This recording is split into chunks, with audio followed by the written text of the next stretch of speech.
Olá, seja bem-vindo e bem-vinda ao 8M Talker. Nosso terceiro episódio está indo ao ar. Com muita alegria, o tema de hoje é Dona de Si, mulheres nas empresas e nos conselhos. Este é o nosso espaço para conversas reais com quem vive a vida e a gestão na prática. Aqui trazemos mulheres que inspiram pela sua trajetória, escolhas e forma de liderar. Neste episódio, mergulhamos na trajetória de duas mulheres que ocuparam espaços estratégicos no mundo corporativo e agora expandem sua atuação através da comunicação, mentoria e governança. Vamos refletir sobre liderança feminina, coragem para a transição de carreira, influência em conselhos e o legado que mulheres deixam nas decisões que impactam negócios e pessoas. E antes de falar da bio das nossas convidadas, quero falar para você fazer a inscrição no canal do YouTube. Já temos mais de 200 visualizações nos 2 episódios até aqui, mas acreditem, apenas 68 inscritos. Gente, faz a inscrição, vê o vídeo e inscreve, porque ajuda a gente a ter patrocinador, ajuda a gente a continuar com o canal no ar. E esse episódio é patrocinado pela 8M Consultoria, uma consultoria empresarial que estrutura e reestrutura negócios. Então, vamos agora para o que interessa, falar delas, das nossas convidadas. E quem está aqui com a gente hoje é a Juliane Maciel. Oi, Ju! Oi, que coisa boa estar aqui, Mi. Maravilhoso! Olha o currículo da mulher. Publicitária, com mais de 20 anos de experiência em comunicação corporativa, marcada pela liderança transformadora e pelo desenvolvimento de pessoas. É diretora executiva da Loop Video, diretora de negócios da 80 Hub e sócia na Oliva Comunicação. Acha que para por aí? Atua também como articulista no Observatório da Comunicação e colunista do Diário do Comércio, onde escreve sobre liderança, conselhos consultivo e capitalismo consciente, movimento do qual é embaixadora e voluntária. Assina ainda a coluna Café Sem Filtro, que aborda o universo da cafeicultura sobre uma ótica sensível e estratégica. Além disso, a Ju é mentora de jovens mulheres, acredita na força de uma comunicação autêntica e de uma cultura organizacional sólida. Sua atuação é centrada em pessoas, em inovação e impacto. É também host do Deliberado Podcast, onde conduz conversas estratégicas sobre comunicação, liderança, mercado corporativo. Veja como a gente está hoje. Hoje, gente, isso é um exagero, é metade só disso. Você me promoveu muito. Não acho, não. Obrigada. Que honra, né, Lu? Que honra, adorei. Mas aguarde, porque vem a nossa segunda convidada. E não fica atrás não, viu? Olha o poder. Mineira, Luciana Rodrigues, formada em Arquitetura e Urbanismo, com mais de 25 anos de trajetória no mundo corporativo, onde construiu uma carreira sólida como executiva de grandes empresas. Hoje atua como diretora na Seva Desenvolvimento Profissional. Apaixonada por pessoas e por processos, descobriu na liderança o maior talento. Após décadas como gestora, decidiu empreender e compartilhar sua experiência em desenvolvimento organizacional e gestão estratégica. Atua como conselheira consultiva certificada, além de ser mentora de executivos, jovens líderes e empreendedores que buscam crescer com leveza, propósito e clareza de direção. Sua atuação é guiada pela escuta, pelo compromisso com a transformação e pela construção de conexões autênticas. Lu! Verdade purinha. Uma alegria, um prazer, uma honra estar aqui com você, com a Ju, que além de profissionais maravilhosas, são amigas queridas. Então é uma honra estar aqui hoje conversando um pouquinho com vocês. Se tem uma coisa que essas duas convidadas têm, é autenticidade. Então, assim, ó, preparem, porque vocês vão maratonar, sim, esse episódio, porque ele, ó, tá, ó, uma delícia. Maravilha. E aí, Bora. meninas, vamos lá. A Lu, você menciona, assim, que a sua maior conquista foi a sua transição de carreira e a fundação ali da sua empresa, né? Quais foram os sinais internos e externos, Lu, que mostraram que era hora de virar essa chave? Bom, Mi, é uma pergunta simples, mas ao mesmo tempo complexa. Eu posso te afirmar, assim, com clareza que foram muito mais sinais internos do que externos. Porque uma mudança, né, de uma transição de carreira e uma mudança de vida, ela vem de dentro, assim, na minha forma de ver. Qualquer coisa que possa vir de fora são sinais, assim, muito superficiais quando vem, né? No meu caso, eu sou muito ligada à minha evolução, ao meu mundo espiritual, então eu tenho uma conexão muito forte. Bacana. E eu presto muita atenção nisso. Então... Essa escuta já... Exatamente. A escuta que hoje eu coloco no meu trabalho, ela primeiro eu exerço ela comigo, né? Então, eu faço para casa interno primeiro, antes de colocar em prática. Uhum. Então... foi uma combinação de fatores assim, que me levou a isso. Primeiro, eu comecei a ficar um pouco cansada, entediada com o que eu estava fazendo, com a sensação de que, nossa, será que eu já estou ficando preguiçosa? Será que eu não estou vendo mais graça no que eu estou fazendo? Estava faltando, sabe? O ânimo, aquela coisa de acordar da cama algo mais... E aí, às vezes, a gente acha que é só um momento, que é uma fase. Aí, como eu já tenho essa atenção mais direcionada, mais focada, eu comecei a olhar um pouco mais a fundo, a terapia que sempre me ajudou muito nesse sentido. E aí eu comecei a entender que não é preguiça, não é nada disso, porque eu sempre fui uma pessoa que sempre amei trabalhar, gosto de trabalhar, não tenho medo de muito trabalho, de pressão, isso para mim nunca foi um problema, nunca foi um obstáculo. Mas eu comecei a ver que aquilo que eu fazia e que eu gostava de fazer... Tava perdendo sentido. Brilho, exatamente. Não era aquela coisa mais que me deixava com a dor de barriga. Ai, meu Deus do céu, como é que eu vou fazer isso? Será que eu vou saber fazer? Ansiedade boa, né? Será que eu vou dar conta? Será que eu não vou? Tava tudo muito fácil. E aí eu comecei a ver, falou, opa, tá na hora de fazer alguma coisa diferente. Né? E aí, ao mesmo tempo, vem uma questão, né, de momento de vida, de idade, você já começa a pensar lá na frente. E aí, esse foi só o início do movimento, de onde que veio a minha ideia de realmente começar a olhar para uma transição de uma forma concreta, para planejar, para pensar e aí dar os primeiros passos. Ah, que bacana. E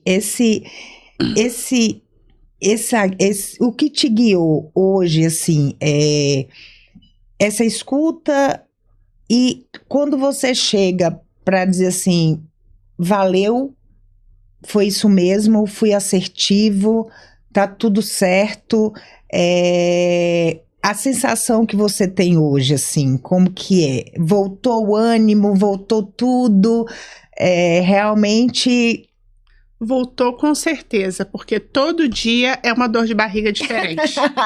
Umas mais fortes, outras menos fortes, umas com uma cara A, outra com a cara B, mas todo dia tem uma dor de barriga diferente. Isso, para mim, é a resposta, a confirmação de que eu fiz a escolha certa. Tá feliz, né, Lu? Exatamente. Estou muito feliz, estou muito satisfeita com a escolha que eu fiz e com a coragem do passo que eu dei. Maravilhoso. Porque exige ser muito dona de si. E como? Verdade. Para fazer uma transição.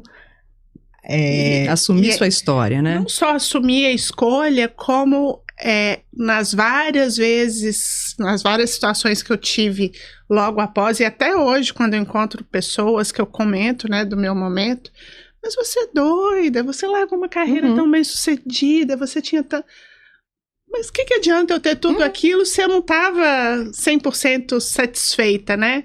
Não é que o trabalho não fosse bom de forma alguma, eram empresas ótimas onde eu trabalhei, tinha futuro, tinha possibilidades. Plano de carreira, benefícios. Benefício, tudo, a estabilidade, né? Tudo aquele pacotinho que eu, uma pessoa que sou extremamente planejada, teoricamente precisa disso, mas eu comecei a ver que isso não era tudo, né? Por isso que eu falo de assumir a história, né, Lu? Porque as pessoas vão te questionar. Demais. Você é mulher, você já tá numa carreira de sucesso. Tipo assim, você já tá...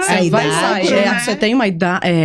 Você vai fazer isso mesmo, né? Então, bater no peito e assumir é uma coisa importante. Eu não passo uma semana sem receber um questionamento desse tipo. É muito complicado. E isso é muito legal, assim. E você tá ancorada, né, Ju? Assim, quando a gente tá ancorada na decisão e que a gente, como você trouxe, já vem com essa escuta, você já tem consciência do que você, né, quer ali para a sua vida, aí facilita a enfrentar esses questionamentos, né? Porque na própria família, né? Quando eu fiz minha transição, foi bem desafiador, né? Porque você muda, né? Você tem que ter ali uma reserva financeira, você muitas vezes tem que mudar seu padrão de vida, você em determinado momento você é provedora e você passa a não ser provedora. Então, assim, quando você tem filho, quando você tem marido, tudo aquilo que que envolve essa decisão. Então, de fato, ser muito dona de si, ter muito essa consciência para que dê um passo assertivo e que tenha segurança. Exatamente. Porque não é fácil manter né, uma transição. Ainda mais quando se vem de uma carreira de sucesso. Então, são 25 anos empreendendo em grandes organizações e que, de repente, você olha e diz, cadê o arroba? Você não tem arroba. Você não tem seu que você está criando. E aí você cria o seu arroba. Exato. E aquela rede de relacionamentos, do mundo corporativo, né? Das reuniões, do happy hour, né? Dos amigos. Que te validam, né? Que aí você acha que você tá, né? Que você tá engajada, que você tem muita gente, que você tá em volta, né? Que você tá bem, como que fala assim? Que você tá em alta. Aí daqui a pouco, cadê? E você citou duas coisas interessantes que a gente pode explorar um pouco nesse momento de transição. Você falou do planejamento financeiro, né, da adequação de estilo de vida, de preparação. Eu sou uma pessoa que venho do planejamento, né? Planejamento é algo muito forte para mim. Então, eu tinha tudo isso mapeado, tudo isso planejado, né? E o planejamento da estruturação emocional também fazia parte disso. Só que eu não tinha ideia que ele tinha que estar lá no primeiro lugar. Olha que legal. Eu achava que com o meu planejamento, com a minha preparação e tudo, isso deveria existir, mas não precisaria ser o primeiro. Hoje eu vejo, e nas mentorias que eu faço, nos acompanhamentos que eu faço, eu coloco isso em primeiro lugar. Não adianta você ter um planejamento financeiro, um planejamento do que você vai fazer, estruturação de uma empresa, do negócio que você quer abrir, se você não tiver com o emocional preparado. Porque você tem reserva financeira, você tem um plano de negócios bem feito, você tem tudo estruturado. Mas você pode ter certeza que vários momentos isso vai te desestabilizar, alguma coisa vai acontecer que se você não tiver com o emocional em dia, você vai fraquejar. E dependendo do tamanho disso tudo, isso pode ser decisivo ou não. Para se manter. Exatamente. É verdade. Né? Então, isso eu acho que é um ponto importante. Outra coisa interessante que você trouxe, né, que a gente, enquanto está no corporativo, você é fulana de tal lugar. Né? Você é a Juliane da Lupe. Você é Michele da 8M. Né? Eu era a Luciana da empresa A, ou da empresa B, ou da empresa C, onde eu estava. Só que aí agora você passa a ser Luciana, no meu caso, da Seva Desenvolvimento. Seva. Aí você vê que as pessoas não conhecem. E aí você tem que engolir o orgulho de Ok, eu estou construindo, aí você explica. Mas antes, quando eu falava de onde que eu era, eu não precisava explicar. Então, isso, mais uma vez, te exige do primeiro ponto lá. Que você está ancorado e saber o que você quer. Então, eu acho que para qualquer pessoa que passe ou que pense em fazer uma transição de carreira, seja em qual ambiente for, para mim, eu não tenho dúvida. Esse é o primeiro ponto a ser tratado e a ser trabalhado. Hashtag fica a dica. Então, primeiro, né, a parte emocional. Você trabalhar, né, o seu emocional e seu autoconhecimento, e você buscar as ferramentas internas e dar decisão, e tomar a decisão já com isso.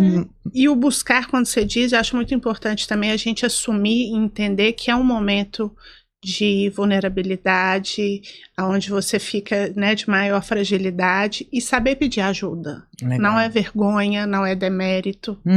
Pelo contrário, é você assumir o seu lugar, né, de capacidade de escolha, de potência, de poder assumir a direção que você está tomando, e que aquilo ali, naquele momento, engloba você ter que pedir ajuda, seja ela qual for. Eu acho que isso é fundamental. Você trouxe um ponto aí que você fala assim, de que empresa, né?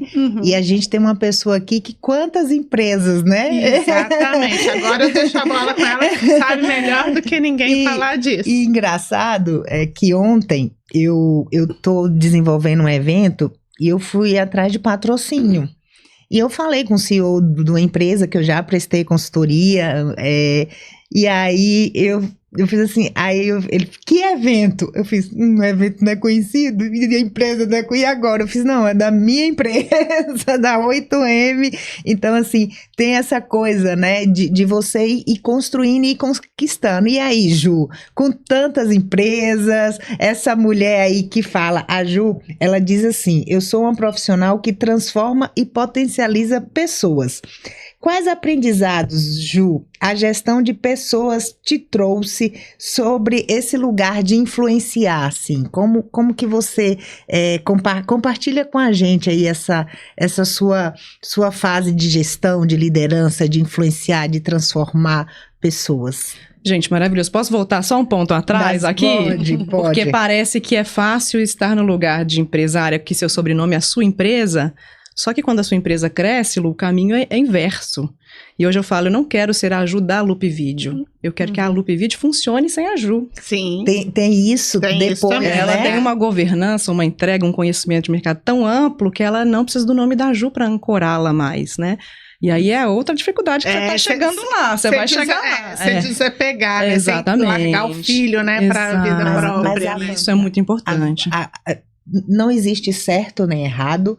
O intraempreendedorismo é uma forma excelente da gente, né, se realizar profissionalmente, assim como o empreendedorismo também.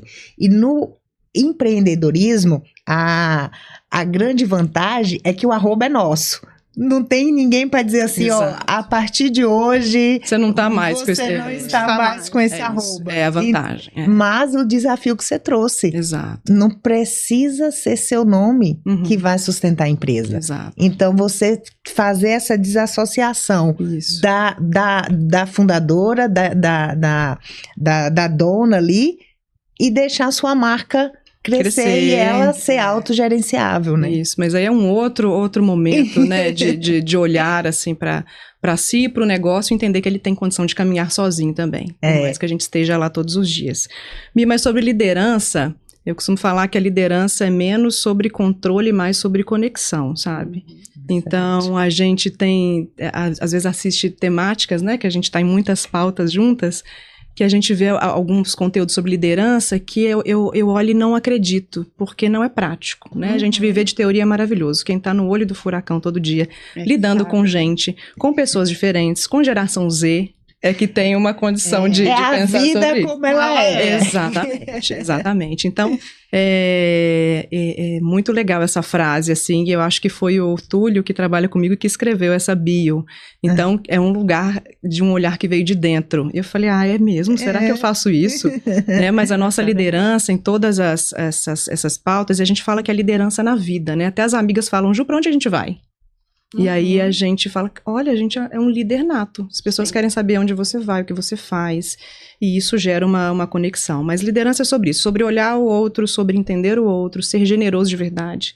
Né? Porque tantas vezes a gente escuta as empresas falando que, nossa, mas nosso time aqui, ele tem um lugar de fala. Tá, mas ele tem um lugar de fala, você tem um lugar de escuta. Né? Então, a liderança precisa ouvir.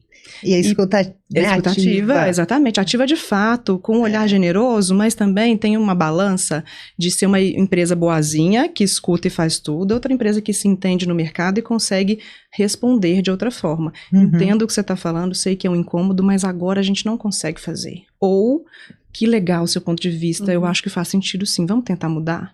Né? Então tem vários olhares ali, porque parece até com a NR1 agora, né, a nova norma, então tá esse rebuliço, mas a gente vai fazer tudo que o time manda e a gente não é sobre isso, né? É sobre a empresa saber quem ela é, com lideranças assertivas, a partir daí conseguir potencializar o outro.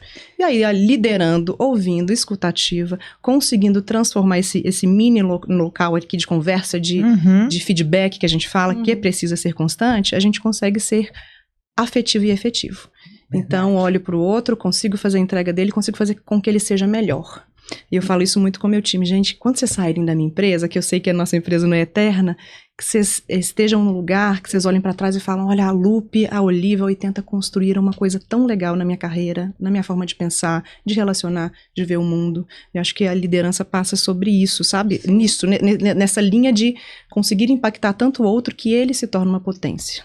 Isso, isso tudo que você está falando, Ju, só me confirma algo que eu, durante a minha trajetória toda, onde eu fui líder, dentro de empresa, né, que é o que você falou, liderança, a gente nasce líder e só vai descobrir depois, né, mas enfim, que o grande líder, quando a gente fala de equipe, para mim, ser líder é você ser de verdade.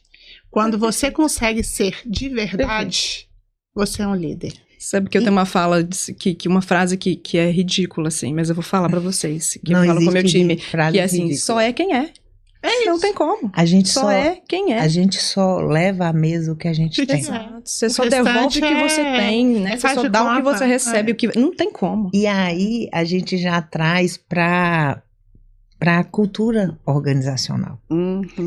Então, quando você falou da NR1, né, esse enxurrada de situações que a gente está vendo, e foi até uma das nossas conversas que a gente já teve, de que não adianta estar na parede. Ai, adoro. Essa questão de que tá a visão, os valores, mas que de fato ele não acontece, não tem mais espaço. Porque hoje nós estamos com condições de comprovar se o que está sendo dito está sendo praticado. Então, a gente tem ferramentas que o funcionário joga ali, o Glassdoor, por exemplo, e ele tem todo o histórico daquela empresa. Então, aquele momento de não ser efetivo e de não realmente entregar o que se vende ou que se fala, não vai fazer com que as pessoas tenham consistência e se permaneçam ali no mercado. E se você chega e diz assim, não, eu lidero dessa forma e eu quero que meu funcionário, ele quando sair daqui, ele tenha o reconhecimento de que ele passou e o que ele aprendeu, vivenciou, transformou, é porque está na tua cultura.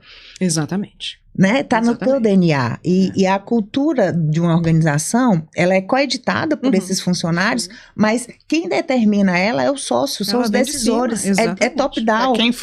Quem funda, né? Então, eu falo, na cultura organizacional, se tem uma coisa que eu falo que é top-down nas organizações, é a cultura. Ela vem de cima para baixo. Exato. Essa não tem outra opção, né?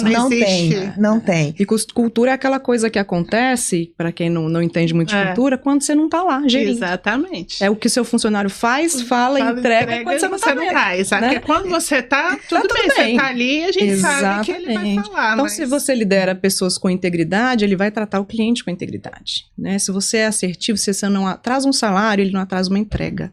Então, a cultura é isso, né? Vem de cima, e eu falo que vem de espelho, descendo aqueles degraus até chegar lá no operacional mesmo.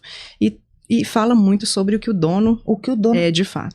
O que ele é de fato. E esse propósito pregado nas paredes, né, meninas? Eu posso contar um case? Claro, um caos. Gente, é um case, mas é uma fofoca, na verdade. A gente atende muitas empresas grandes, graças a Deus, lá na produtora.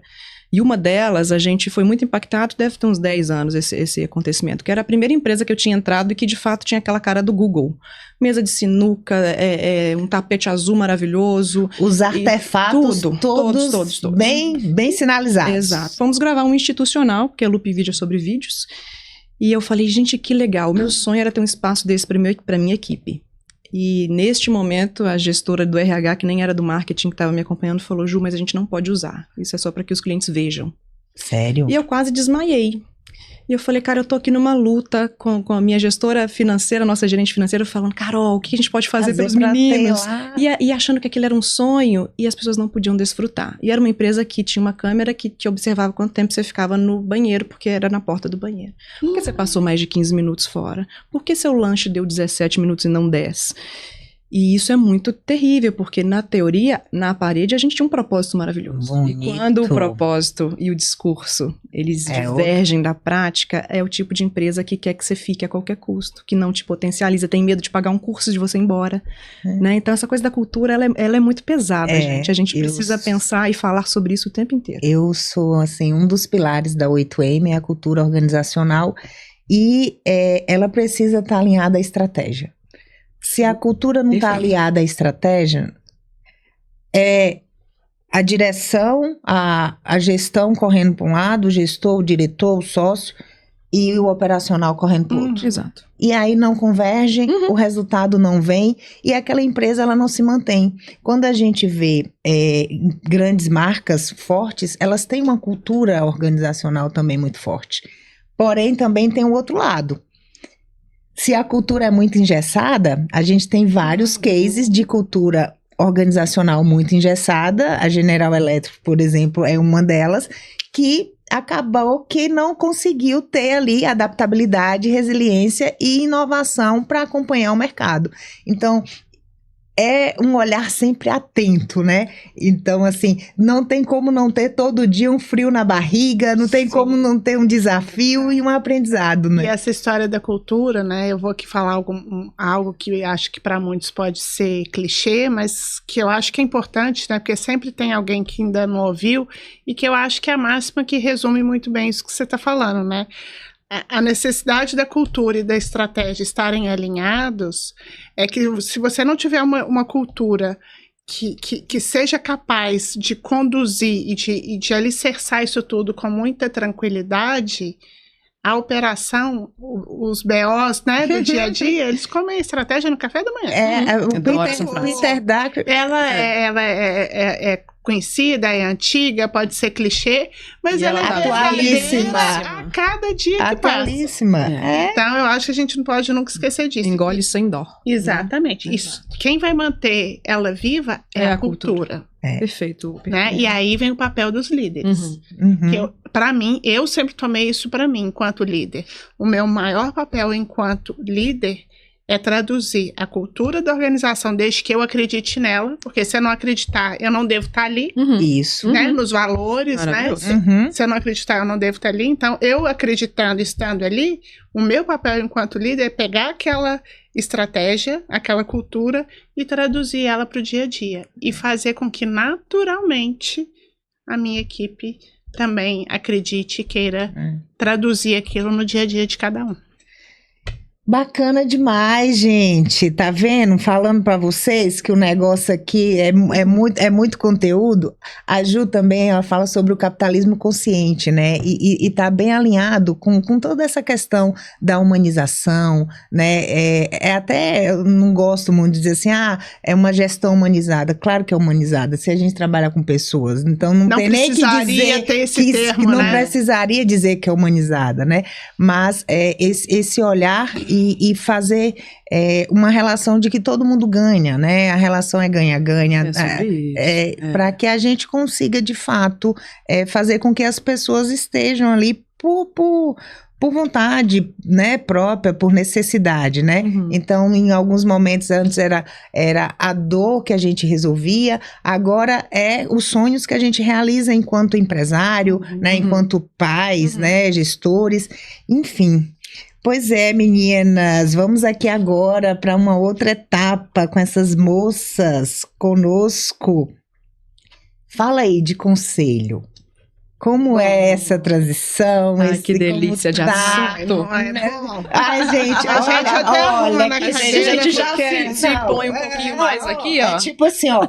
Não, e vocês viram, é conselheira certificada. Não vem achando, não. Então, já é até uma dica que eu dou para vocês. Perfeito. O mercado, a gente tem visto muita gente fazendo muita coisa e sendo doutor em muita coisa. Né, meninas?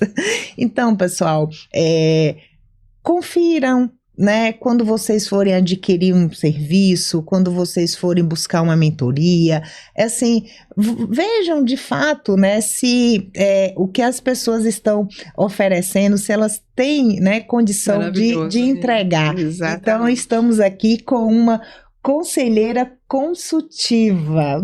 Ah, que chique. Eu tenho uma fala que é a seguinte: se a gente não vai no médico cirurgião que não tem CRM, por que você se aconselha no mundo da comunicação com qualquer um? Olha, onde você estudou, o que você fez? Né? Claro que isso não determina um bom profissional, mas olha esse back, né, complementa. dele. Exatamente. Vamos ver várias. Exato, perfeito. E conectando essa sua pergunta com a questão que eu falei da minha transição, isso foi uma das coisas que fizeram parte aí do meu planejamento, né? Quando no meu processo de transição eu mapeei que eu queria ser conselheira, porque era uma forma de eu continuar no mundo corporativo que eu adorava, sem estar ali no dia a dia da operação, que assim, sem papas na língua, tem hora que cansa, né? Eu que vinha da área da saúde, é uma operação que você fica 24/7. Do varejo eu nem vou falar. Meu celular não desligava. Então, assim, exatamente. Quando você cuida da saúde, você cuida de vidas, né? Então, eu não podia me dar o luxo de não vou atender, não é? Se eu me dispus a estar ali, eu tenho que fazer bem feito, né? Enfim, então, quando eu defini que conselho seria uma forma de eu continuar ativa, me obrigando a estar atualizada, estudando, então eu escolhi o conselho. E também, como eu sempre, dentro da liderança, eu gostava muito de desenvolver a minha equipe, eu fui pelo lado da mentoria. E nos dois, por que eu estou fazendo essa correlação? Porque nos dois, eu vi a necessidade de primeiro me formar, me certificar, né? Igual você falou, hoje em dia tem muita gente que dorme e acorda se intitulando A, B ou C.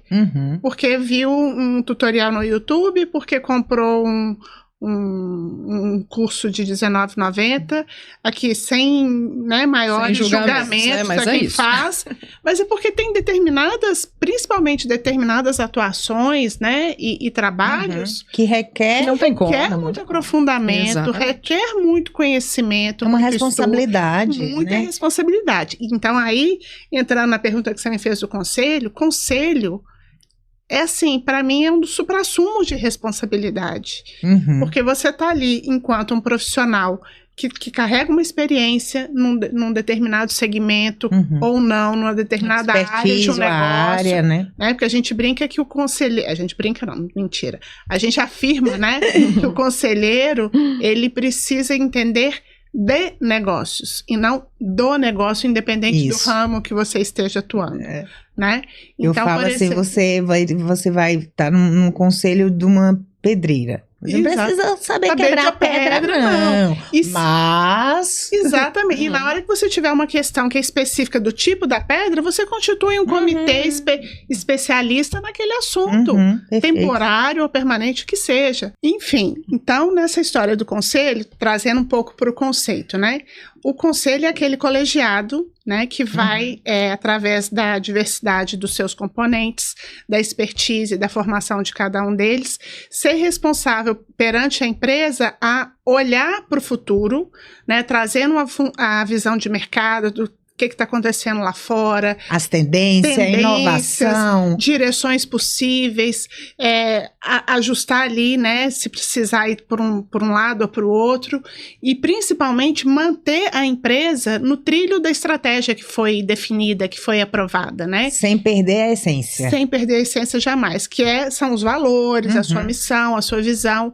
Então, assim, por isso que a gente fala que dentro do conselho é ali 20%, 30% no máximo, retrovisor olhando para trás, que é ver o resultado, o que atingiu ou não, por quê? Baseado nisso, você sabe se as coisas estão indo bem ou mal e quanto que eu preciso ali dosar, calibrar as minhas decisões para o futuro, né? E o restante é o olhar para frente.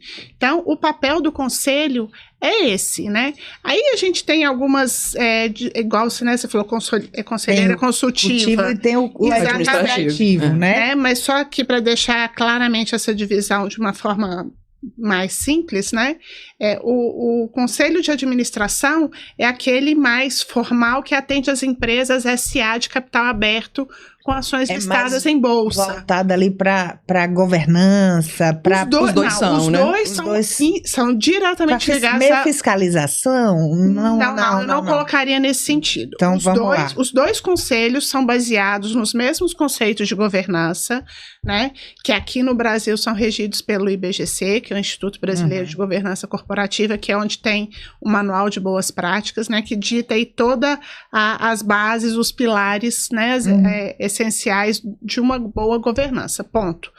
A diferença entre um conselho consultivo e um conselho de administração administrativo é que o conselheiro de administração, primeiro, ele tem uma responsabilidade fiduciária. Enquanto pessoa física, ele responde, o seu nome, o seu bem patrimonial pessoal, ele responde por eventuais danos, problemas da empresa. O consultivo, não. Ele é consultivo, ele serve como uma fonte de consulta e direcionar a empresa. E no dia a dia é meio que assim, o consultivo, ele responde mais as perguntas e o administrativo, ele faz mais perguntas. O consultivo, ele tá mais ali como um mentor do CEO e o administrativo, ele meio que segue lado a lado ali com o CEO. No dia a dia, na prática. Não tem uma divisão. Eu acho que os dois, eles têm os mesmos papéis. Exatamente. E a responsabilização deles é que muda tudo. Só a responsabilidade. Então, a prática não muda. Trazer governança, trazer um olhar de mercado, né? Exatamente. Os dois fazem a mesma então coisa e um tem um peso maior. Exato. É a assinatura do contrato. O tamanho da responsabilidade. E um detalhe importante, empresas SA listadas em bolsa são obrigatório a ter um conselho de administração. Pode ter o consultivo também, mas é obrigatório de administração. Legal. Tá? Então, as outras empresas não têm essa obrigação. Posso trazer para a nossa pauta essa conversa? Porque quando eu escrevo para conselhos e eu vejo a Lu falando dessa forma tão gentil e assertiva, eu falo sobre comunicação, você acredita? Porque a gente chega na mesa do conselho, a pessoa tem uma importância de mercado, uma relevância e um conhecimento que ele não sabe comunicar.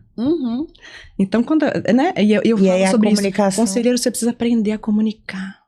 A ter um olhar sobre o outro, a escutar o outro, para aprender a falar com o outro. Porque às vezes você é tão genial naquilo que você não consegue convencer a sua mesa de conselho porque você não sabe falar sobre. E a Lu trouxe isso no início, quando ela diz assim, através o papel é justamente desdobrar, né? Fazer com que a estratégia aconteça. Exato. É ser guardião. O conselheiro, ele é guardião da estratégia de uma empresa. E se você não comunica, você... Exato. É sobre isso. Já dizia, sabe, Shakira. Exatamente. Maravilhoso. Bacana. E aí, outro tema que está completamente ligado é a questão do perfil, né? Ser especialista, ser generalista e ser nexialista, né? E a Ju, ela se define, a Lu também, como nexialista e o currículo e o que a gente trouxe aqui da biografia, uma pessoa que vai da comunicação audiovisual, são várias... Ao café. Então, assim, são várias frentes, né, que faz com que você se encaixe aí nesse perfil. Traz pra gente aí o que é ser nexialista, como que você agrega no seu dia a dia. Engraçado que a gente estava conversando sobre isso, né, Lu? E Lu é uma nexialista porque ela fez um teste do livro do e definiu o que é. Eu sou porque eu pesquisei o que era o termo e entendi que essa habilidade que a gente tem de permear vários lugares e trazer nexo, talvez, para ele, é ser nexialista. Eu digo que eu sou porque ser dona de si, dona da carreira e dona do negócio. Já é ser nexialista. Não tem eu acho que ser mulher, a gente já é, não é? Natureza. O que aconteceu no mercado? O movimento das pessoas colocarem nexialista no LinkedIn. Começou a ficar chique, começou a ficar bonito, nexialista, né? E tal. E aí a pessoa... Gente, mas é difícil, é complicado. Tanto que nessa época que eu percebi isso, a gente tira. Eu tenho uma amiga... De onde que você entendeu isso, né? Que coisa doida, né? Enfim. Mas eu acho que essa habilidade que pode ser que um homem tenha criado essa terminologia, mas ela é muito feminina, é essa grande habilidade de ter várias habilidades, né? Mas acho que o nexialista, ele passa por construir nexos ou conexões entre vários temas, mas acredito eu, tá, Lúcia, me corrija se eu estiver errada, a gente sempre converge para um único lugar. Então eu sou uma nexialista na comunicação. Quando eu falo de café, ele permeia algum lugar aqui que comunica algo também. Entendi. Né? Então talvez um nexialista de finanças, ele pode ser um cara bom em várias pontas, mas ele pode ser especialista em determinada... esse perfil dele que é, né, de controle, de segurança. Então, o nexialista, ele precisa entender que não é uma bagunça na vida, né? Você tá fazendo um monte de coisa ao mesmo tempo. Você faz coisas que convergem entre si e que são múltiplas, mas conversam e tem convergência em algum ponto, né? O nexialista é aquela pessoa que tem capacidades, né, habilidades diversas e que podem ser direcionadas para comunicação, para finanças, para o design, para arquitetura, né? E é engraçado, eu usei intencionalmente aqui arquitetura, porque quando eu entrei nesse mundo do conselho, do nexialismo e tudo, e eu sempre tive uma questão assim que eu não entendia. Por que eu sendo, né, tendo escolhido arquitetura, que é uma profissão que eu escolhi intencionalmente, querendo, e não me arrependo de ter escolhido, apesar de hoje não atuar, mas assim, em toda a minha vida corporativa, nos testes que a gente faz, assim, sempre veio muito forte em mim a questão de visão sistêmica. Perfeito. Que diacho, de onde que vem isso, né, e tal. E aí, dentro desse, quando eu estava já nesse mundo do conselho, eu tive contato com um colega conselheiro, arquiteto também, que virou conselheiro, e ele falou que das coisas que mais ajudou ele a ser conselheiro era a visão sistêmica enquanto arquiteto. Eu falei, meu Deus. Olha você aí, meu Deus. Eu levei anos para descobrir por que de arquiteto eu vim parar aqui. Exato. Porque esse perfil já estava lá, já era você. E não significa que a arquitetura não faz parte do seu mundo. Faz muito. Muito mais do que eu imaginava. Exatamente. Então foi uma virada de chave, assim, eu agradeço até. E eu tive a oportunidade de falar isso para ele, não pessoalmente, porque ele não é daqui, mas escrevi para ele, ele ficou muito feliz desse reconhecimento. É porque o nexialista, ele é integrado, ele é orgânico, ele é sistêmico, né? Então, tudo que tem, assim, de sinergia, ele tá no campo desse nexialista, né? O especialista, ele já é mais focado, ele é direcionado, né? Ele tem um recorte ali, né? E enquanto generalista, ele é o nome, ele é generalista.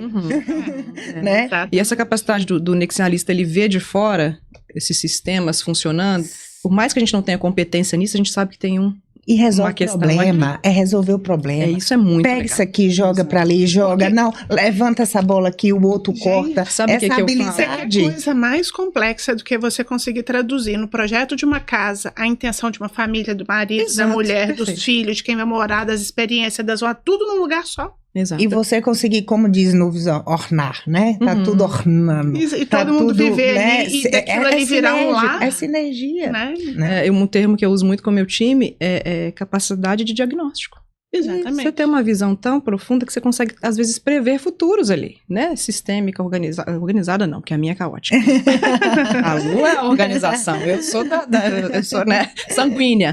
Mas eu falo, não tem, mas trabalho, falo isso no meu time, trabalha a sua capacidade diagnóstica. O que isso aqui causa no meu cliente? E quando chegar lá, como que ele reage? Tem que mexer em alguma coisa porque isso gera alguma outra coisa? É uma visão nexialista também. E aproveitando, quando eu vou prestar consultoria nas empresas, existe alguns colegas que têm a prática de terceirizar o momento do diagnóstico. E quando eu fiz a minha transição e comecei a atuar como consultora, eu fiz assim, eu não conseguia desdobrar e montar a estratégia daquele negócio sem eu ter tido a profundidade da escuta do diagnóstico. É isso. Exatamente. Gente, é a fase mais, mais importante de todos os projetos. De todos. E é o mais demorado. Sim. Hoje nós, assim, esse eu tô falando do meu lugar e da metodologia da 8M, onde a gente tem estrutura, simplifica, acompanha e supera. Então, na 8M, a fase do diagnóstico, ela é a mais demorada, porque envolve a escuta genuína, a escuta ativa ali com todo o time, principalmente com o decisor, entender, né, ele, o momento dele. Então, se eu não faço esse diagnóstico, como é que eu vou montar uma estratégia? Como é que eu vou depois chegar no meio do projeto? Então, assim, uma dos desafios é justamente ter, né, essa habilidade de fazer esse diagnóstico. Então, assim, muito oportuno que você trouxe, porque é a partir daí que a gente vai, né? Se eu não sei o problema e se eu não sei o que está causando e onde está, como é que eu vou solucionar? Exato. E quando esse conselheiro, dono e CEO terceiriza, conversa aqui com o meu gerente. Não. A gente não consegue fazer mais nada. Não precisa. Eu preciso de você e preciso dele também, mas eu preciso muito de você. Conversa comigo, né? Por favor. Daqui a pouco a gente vai chegar no quadro e tem uma pergunta do que eu não negocio. E quando eu vou fechar um negócio, uma das coisas que eu não negocio é que o decisor, que o dono atue na consultoria. Perfeito. Porque se eu não conseguir fazer, se ele não tiver comigo, nada que a gente desenvolva, nada que o time desenvolva, nada vai ser praticado. Nada funciona. Né? Então, assim... É o exemplo do dono, né? Não, e é ele que diz, querendo ou não, gente, quem tem a caneta é que faz o negócio acontecer. Não tem como. Não adianta a gente ficar... É a maquinista que põe o trem pra andar, né? Não vai. Então, se o cara diz assim, não, aí a gente tá lá na consultoria e diz assim, não, vamos analisar os benefícios. Aí eu chego lá não, é necessário que a gente implemente um plano de saúde, que a gente faça um vale-refeição, que a gente aumente um tiro. Se não for com a Ju, que é quem vai saber do financeiro, do fluxo de caixa, como é que eu vou definir Aí você faz o plano objetivos? Lindo, o dono fala, não tem dinheiro, não vou fazer. Não, é mais um que vai pra parede. É isso, maravilhoso. É mais um que não vai ser efetivo. Que sinergia essa conversa, não? Não é mais um que não vai ser efetivo. Nexialista. Todo nexialista aqui, minha vez. Se vocês pegarem o perfil aqui, só dá nexialista. É verdade. Gente, estamos chegando aqui, caminhando pro nosso finalzinho. Puxa, vamos começar de novo. Maravilhoso. Muito bom com essas meninas aqui maravilhosas. Não deixe de fazer a inscrição no canal da 8M Consultoria no YouTube. Temos também o podcast no Spotify, 8M Talk. Então, vocês podem seguir esse @ aí. E, compartilhe com sua rede de relacionamento, que tenho certeza, sim, que eles vão gostar. E tem o próximo episódio, hein? Vem aí nosso 4º episódio, mas eu falo dele no final. Vamos lá. Meninas, um bate-bola, assim, sem roteiro. Vamos lá. E aí podem falar à vontade. Um livro que mudou a trajetória. Quem quer falar primeiro? Olha, que mudou a trajetória são vários, né? Mas para essa pauta aqui... Esse da comunicação, imagino, né? Quase que não gosta de livro. Quase que não gosta. Mas um que é da minha cabeceira, de fato, não tiro há anos da minha cabeceira, porque eu sempre consulto algo, empresas que curam, do Raj, que foi o grande mentor do capitalismo consciente. Né? Faz com que as empresas sejam grandes agentes de cura na vida das pessoas. Então, você vai lá, volta lá no início da minha conversa. Como é que você afeta o outro, né? Você está curando ou você está trazendo mais dor para ele? Então, é um livro que realmente mudou ou abraçou minha forma de pensar. Oh, que bom. E aí, Lu? Mesmo eu tendo o tempinho da Ju respondendo, pensando em qual que eu ia escolher, ainda assim foi difícil. Mas enfim, como eu gosto muito de ler, mas eu vou pelos mais recentes para ficar mais fácil. Um que chama Pensamento Eficaz, do Chaim Parrish. E ele traz muito um olhar muito simplificado e pragmático do dia a dia, seja no trabalho, seja na sua vida pessoal, na sua vida familiar. Que se a gente fosse resumir, assim, a gente fazer aquilo que precisa ser feito, o básico bem feito, né? A gente, sem muito mimimi, a gente pensar e direcionar o pensamento para aquilo que é o mais importante no momento. Legal. Né? É o simples bem feito. Ai, se eu pudesse resumir o livro, entregue o básico bem feito, que você vai se dar bem em qualquer área da sua vida. Tá faltando gente que entrega um mínimo bem feito, Eu tô naquele momento ali, mulheres que correm com os outros. Esse é outro. Eu tô assim nessa... Esse tá na minha mesa da sala. Eu tenho me debruçado nesse assunto. Depois do Dona de Si, eu tô coordenando o livro Liderar com um Novo Tom, Mulheres que Transformam. Então tá sendo gestado. Você também tá escrevendo... Tô escrevendo um Inovar para Liderar, que deve vir aí agora no segundo semestre. Bacana demais. Então, eu tenho visto esse tom da liderança, e aí como você trouxe, né, apesar do Nexialista ter sido escrito por algum homem, mas é de fato as habilidades femininas e como estratégica, não como um lugar de gênero, um lugar de vitimismo, mas de entrega, de habilidade, de escuta, de empatia, né, da mulher entregar um resultado ali. Tem outro livro do Capitalismo Consciente que é o Liderança Shakti, que fala isso, né, os homens precisam ter um pouco dessa alma feminina. Isso, é uma questão de energia, você falou, não é gênero, é a energia, e a habilidade que todo ser humano tem, os dois. Então, é o jeito mulher de liderar, né? Então, assim, muito, muito, muito bom. Um hábito que ancora vocês, assim. Vai primeiro, exatamente. Para mim, desde que eu aprendi, eu não largo mão, é meditação. Ô Lu, tu fala meditar. Como eu medito? Parece que meditar você tem que estar ali sentado, pernas cruzadas, no alto da montanha, nada disso. Às vezes eu tô na cama, deitada, eu uso, para mim, o que mais funciona é respiração. É você respirar prestando atenção. Só de ouvir, eu já tô respirando aqui, ó. É o presente. Eu nem tava. É o presente. Acompanhar a sua respiração. Então, pode ser contando. Você inspira 4, solta em 4. Prende 4. Olha, gente, eu tô respirando enquanto ela de verdade. Aí, prender já é um nível acima, né? Mas, assim, se você acompanhar a sua respiração. Por quê? Porque enquanto você acompanha a sua respiração, você não está pensando em mais nada.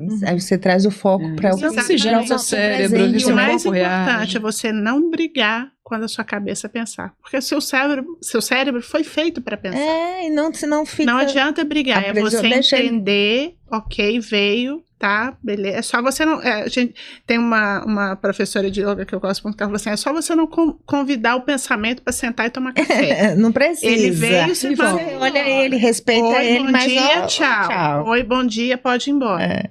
E seguir. Então, para mim, meditação é algo que eu uso em vários momentos, seja de manhã para iniciar o dia, seja antes de uma reunião difícil, seja no momento de mais angústia, mas que eu uso muito. Para mim, Ju, já falo dela, para mim, eu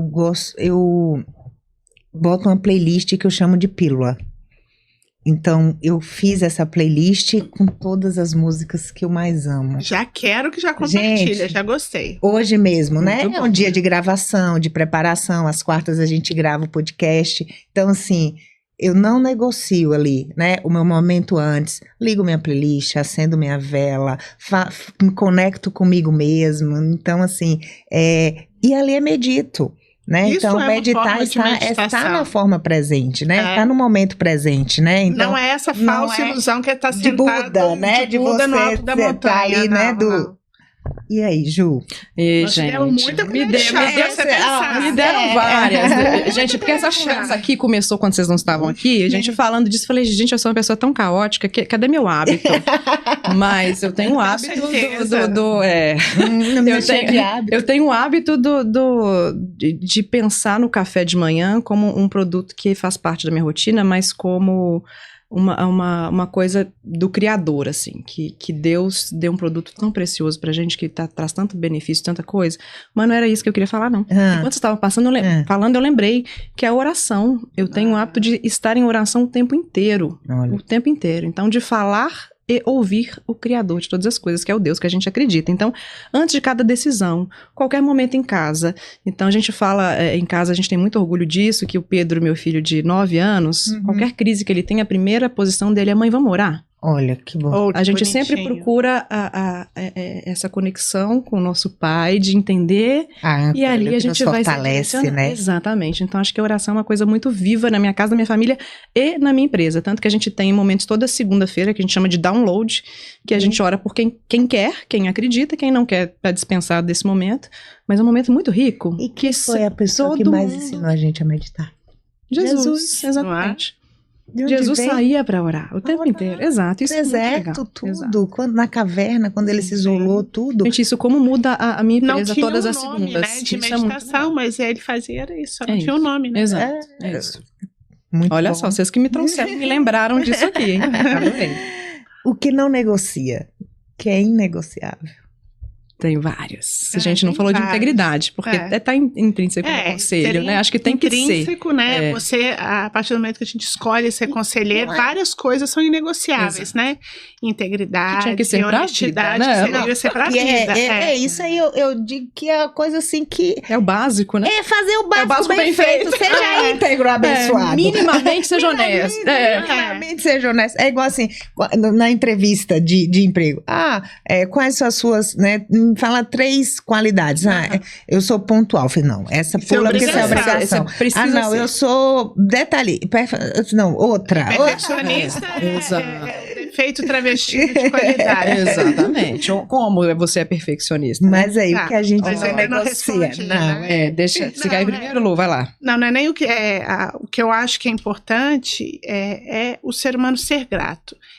Eu ia falar gratidão, mas é porque hoje gratidão tá muito, tão, né? Gratiluz.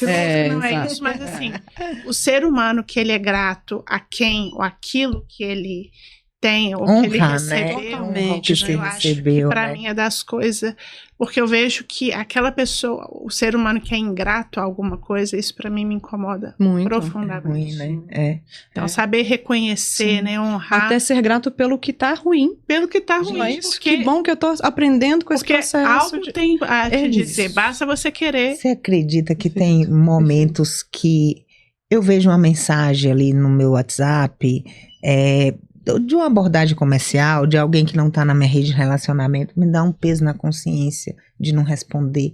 Às vezes demora lá, mas eu volto e respondo em algum momento. Pois, gente, aquela pessoa parou. Exato. Eu fui importante naquele momento da agenda dela. Ela parou para falar, para escrever. Sim, né? Vamos dar pelo menos um retorno. Oi. Exato. Né? Tem também. A gente não tem noção como a gente impacta as pessoas nessas cadeiras de lideranças de empresa. De filho, e de marido, e do porteiro, de todo mundo, né? Então, assim, se alguém te valoriza, se alguém você é importante, se alguém, né, te dá a mão, é assim, né? Vai e volta, né? Sim. E aí, Ju? Eu tenho uma questão que é gentileza. Que a gente não abre mão disso mesmo, assim. Então, voltando no meu filho, às vezes a gente passa na portaria, ele esquece, aí ele volta e fala, bom dia. É o mínimo que você tem que fazer, minha filha, é dar bom dia para as pessoas.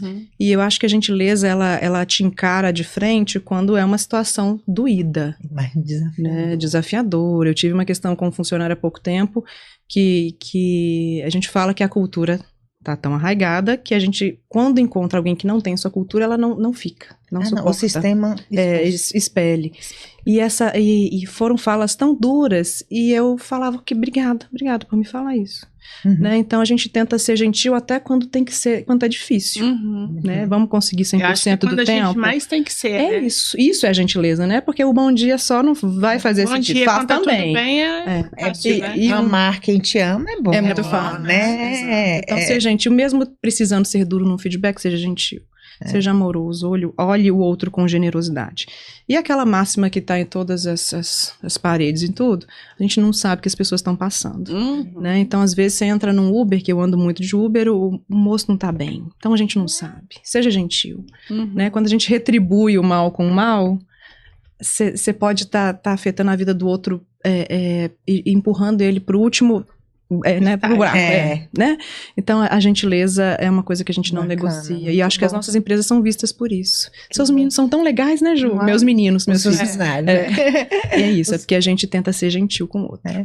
E ninguém é o que é por acaso. Não. E a pessoa não tá daquele jeito por acaso. Exato. Então se coloca no lugar, tenta empatia, entender, né? Isso. Faz isso aí, ajuda. Um dia é você que vai estar ali daquele jeito.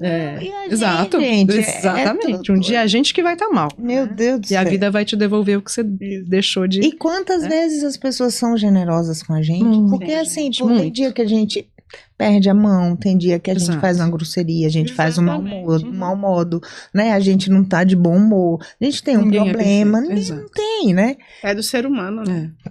Vamos ser gentis. E aí, eita! Ai, que medo. Agora eu quero ver. Uma carta. Se fosse para escrever uma carta para Juliane e para Luciana, de 10 anos, como que essa carta seria escrita? O que é que vocês escreveriam para vocês há 10 anos? Começa, Lu? Começo pegando carona com o que você falou. Eu seria muito mais gentil comigo. Muito. Com você? Isso é bom. Muito mais. De não me cobrar tanto, de não querer ser CDF, de não querer ser certinha em tudo, seja no trabalho, seja em casa, seja, sabe, de querer ser o exemplo, de querer, né? Eu sempre tive isso muito forte em mim, desde pequena. Então, se eu pudesse resumir a minha carta, eu confesso que eu emociono, mas assim, seria, seja mais gentil com você, não se cobre tanto. Lá na frente vai dar tudo certo. Ai, que linda. Permita. Eu amo essa mulher tanto, gente. Permitir, né? Se permita viver mais, ser mais leve, ser mais ousada, sabe? Tentar, se errar tá tudo certo, não vai acontecer nada. Eu acho que é isso. Que bom que a gente chega depois dos 40, depois dos 45. É bom. Que bom que estamos nesse lugar de fala, né? De olhar para isso. E como diz um médico, ele fez, você tem que fazer essa cirurgia que você vai viver mais 40 anos no mínimo. Então tem muita coisa pra gente ser generosa ainda com a gente. Com certeza, e aí, tem muito tempo. E você, Ju, essa carta maravilhosa. Eu tenho uma expressão que eu carrego comigo desde o meu primeiro emprego, que meu chefe falava muito isso, que era dono da Microcity. Olha. Que é o Luiz Carlos Cunha Nassif, não sei onde ele anda por agora, mas era um líder muito generoso. Ele falava, gente, a gente não tem que ter medo de nada. Então, eu falaria para Ju, continue não tendo medo de nada, né?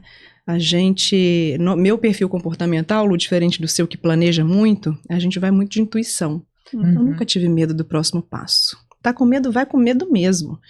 E eu acho que isso faz com que a gente chegue a alguns lugares mais rápido. Sem dúvida. Porque quando a gente quer ter controle, a gente, né? Então, a gente se trava um pouco. Então, talvez falaria, não tenha controle de outras coisas... E tem esse olhar. A gente podia ter se conhecido lá atrás, gente ia ser muito ia